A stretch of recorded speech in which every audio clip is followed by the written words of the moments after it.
consent that all members have 5 legislative days within which to revise and extend their remarks and submit extraneous materials for the record on H.R. 749. Without objection. Thank you, Mr. Speaker. Mr. Speaker, I yield myself as much time as I may consume. As recognized.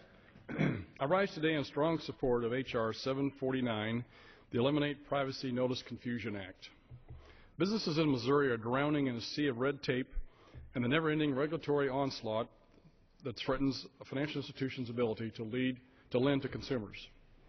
One banker to testify before the Financial Services Committee last year said that as a senior executive, he currently spends as much as 80% of his time working on compliance-related issues compared to approximately 20% as little as 3 years ago.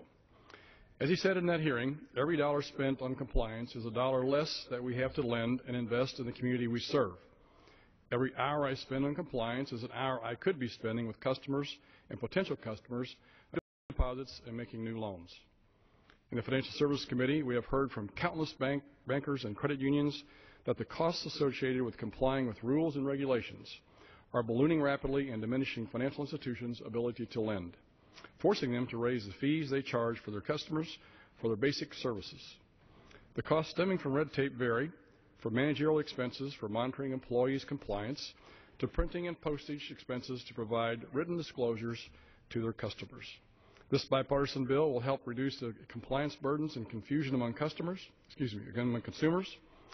Federal law currently requires financial institutions to issue disclosure notices to consumers that detail the institution's privacy notices if it shares customers' non-public personal information, as well as the customer's right to opt out of sharing this information. These disclosures must be issued when a customer relationship is first established and annually in paper form, even if no policy changes have occurred. My bill would require institutions to provide these notices only if they have changed a policy or practice related to the privacy of the consumer. This may seem like a simple little change, but its impact on financial institutions is significant. Requiring these institutions to send annual notices, even when no changes have been made, is redundant, unnecessary, and costly. Mr. Speaker, this bill will permit financial institutions to redirect these resources towards lending, staffing, and lowering the cost of financial services. For consumers, these mailings typically serve to clog up mailboxes and confuse even the best of us. In fact, a recent voter survey conducted by Voter Consumer Research indicated that fewer than 1/4 of the consumers read the privacy notifications they receive, and over 3/4 of consumers would be more likely to read them if they were only sent when the institution changed its policies. This bill will make the mailings more significant to the consumers because they would only come after a change in policy.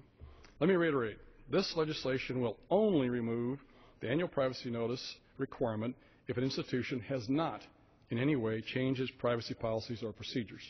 This legislation does not exempt any institution from an individual privacy notice, nor does it allow a loophole for an institution to avoid using an updated notice.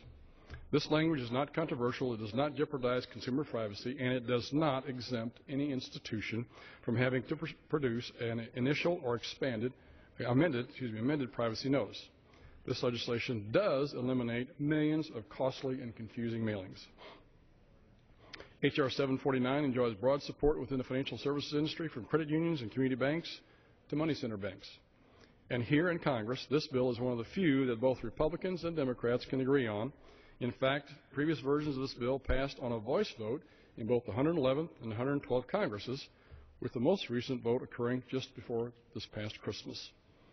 I want to thank the gentleman from California, Mr. Sherman, for his work on this bill. He's been tireless, he's been relentless, been a huge supporter, and it's a big issue to he and his constituents as well. Also want to thank Chairman Hensarling and Ranking Member Waters for helping to ensure swift passage of this legislation. I urge my colleagues to again voice their support in favor of this bill. H.R. 749 may be short and simple, but it will have a meaningful impact on financial institutions by increasing the resources so they can do what they do best,